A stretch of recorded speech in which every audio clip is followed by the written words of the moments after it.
இந்த மாவோட, இந்த பச்சரிசி மாவோட பொரிகடலை மாவு, கடலை மாவு, எள், உப்பு, வெண்ணெய் எல்லாத்தையும் சேர்த்து பெருங்காயம் கொஞ்சம் சேர்த்து பிசைஞ்சுக்கலாம். மாவு எல்லா மாவையும் நல்லா கலந்து விட்டாச்சு.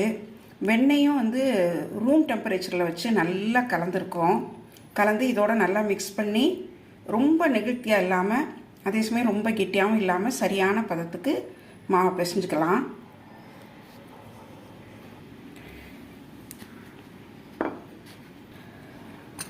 உலக்கு பார்த்திங்கன்னா இந்த மாதிரி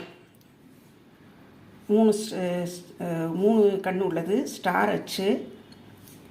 இதை இதில் வலுவலுன்னு இருக்கிறத மேல் பகுதியும் கொஞ்சம் சொரன்னு இருக்கிறத வெளிப்பக்கமாக வச்சு ஃபிக்ஸ் பண்ணிக்கணும்.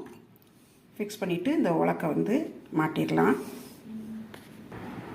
மாவு பிசைஞ்சு ரெடி ஆயிடுச்சு. ரொம்ப நெகிழ்த்தியாகவும் இல்லை, அதே சமயம்